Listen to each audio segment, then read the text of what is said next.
When balancing images, we can not only think about the composition in terms of leading lines and horizontal lines, but in terms of depth.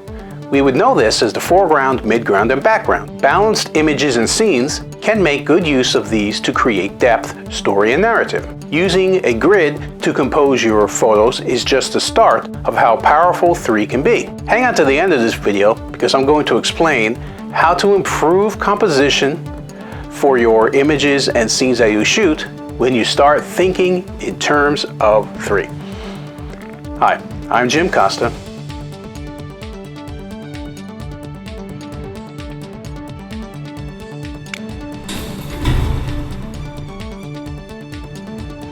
I'm a full-time working photographer, video producer, video editor, and technology pro. If you like what you see in this video, stick around to the end because I've got a couple of photography, video filmmaking, and editing freebies, and even some training courses that I'll tell you about that will definitely help to improve your video and photo work and help grow your business through earned media exposure. You can help to support my channel by purchasing my training courses, requesting my free downloads, and hiring me to shoot and edit for you.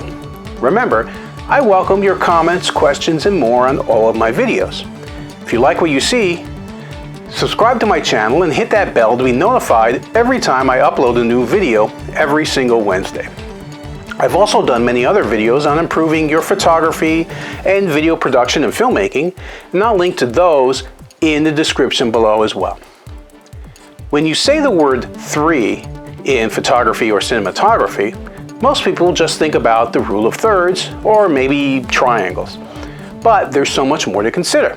You don't have to be a math whiz when you're dividing by 3 and conquering your compositions. You just need to think in terms of 3, and that applies to things like your composition, layers, lighting, color, subjects, people, and depth. The power of 3 is especially powerful in something like landscape photography, for example. This image of the old house is placed in the midground with the hills being in the background and the grass in the foreground. We would say that this image has deep focus as nothing is really completely out of focus, even though the grass near the camera is a little bit softer than the rest of the image. If everything in the image was tack sharp, the foreground would be less inviting to the viewer. There's an often overlooked way to use the power of 3, and that is with color. A trio of dominant colors enhance a pleasing composition and achieve depth due to their differing values. There's the rule of thirds, of course, and then there's the power of 3 in the greater sense. Composing by the rule of thirds means aligning the focal points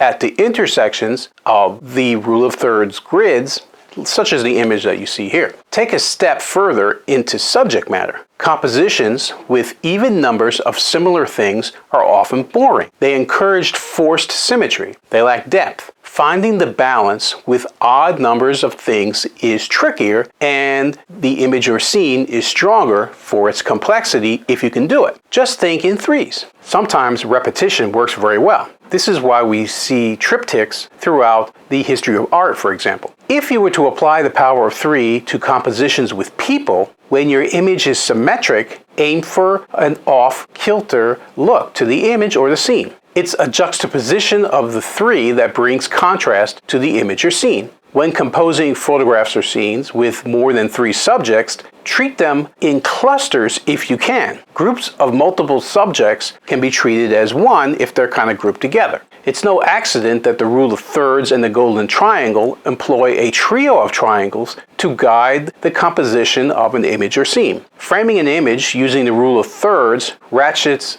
up its composition in an instant, but layer in the golden triangle as a way of composing, and you're exerting your mathematical skills along with your visual acuity. So how would you apply the golden triangle, for example, a combination of the two? In a composition like this image of the flower, the pink flower lands smack in the intersection of the zone. To further enhance the effect, you can use depth of field. In this case, making the flower sharp and the background less so. Overall, it makes for a really pleasing and well-composed image. You want to consider shadows, midtones, and highlights. You might think this applies to black and white images, but the idea does work in almost all situations, whether you're shooting color or even scenes. The thought goes that your brightest element should be your key point of focus in the image or scene. A great image or scene should have a wide tonal range reaching both good highlights and deep shadows. This is especially true when shooting in black and white.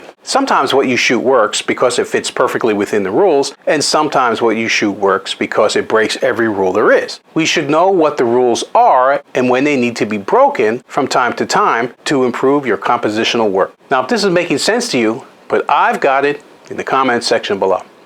My question of the day is, how have you improved the composition of the images or scene that you shot? Leave a comment below and let us know.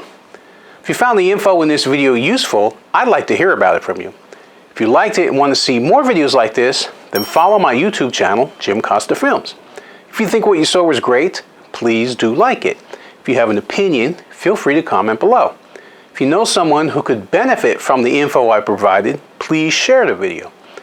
You can connect with me and my company, Jim Costa Films, on social media and online, on Facebook, Instagram, Twitter, YouTube, LinkedIn, and the web, by searching for Jim Costa Films. In fact, I currently have over 4,470 videos on my YouTube channel, Jim Costa Films, so feel free to check out many of my other videos for great tips and suggestions. Thank you for sticking around this far. I mentioned at the beginning about some freebies and training. As a professional video producer and photographer, I've created an absolutely free cheat sheet for you on all the best camera settings to shoot with your DSLR, mirrorless, and video camera that will show you the settings that will allow your photos, and particularly your videos, to shine and stand out from the competition. The link to get that cheat sheet is just below in the description as well. Best of all, my cheat sheet specializes in shooting video with any type of camera. In it, you'll find all the info you need on important video techniques, such as white balance, color temperature, frame rates, and more. I've also created an editing training for Adobe Premiere Pro. My quick start guide is designed to get you up and editing video in under 2 hours, and includes over 100 tips, tricks, and keyboard shortcuts to make your workflow go much easier. Now, I'm also affiliated with Christina Nicholson, a fellow media veteran like myself who helps businesses and entrepreneurs reach tons of their ideal customers or clients through the power of media without spending big bucks on advertising. I've worked with Christina and used her advice and training successfully, so I know from first-hand experience that it works great. The program Christina and I are now offering is called the Media Mentoring Program, and it will help you take advantage of mainstream media so you can stand out from the competition, because that's not something everyone has access to. Best of all, unlike paid ads and sponsorships, you can gain lots of exposure and credibility to become the go-to brand everyone talks about and wants to do business with without spending a fortune on advertising. I'll link those cheat sheets and training courses in the description below as well. There's videos on both courses that will give you an overview of how they can help you, as well as links to get more information. Finally, if you followed me for a while now, you may know that I have a private community of photographers, videographers, and filmmakers, just like you, on Facebook, where I share other pro tips and tricks. It's called Video Producers and Content Creators. It's a private group just for people in those industries, and not a public Facebook group like my business page that I mentioned earlier, because anyone can see that. I love new members who want to share their work, learn from others, and also help others based on their own talent, skills, and experience. You'll find a link to that group in the description below, so feel free to join the group where you can learn even more.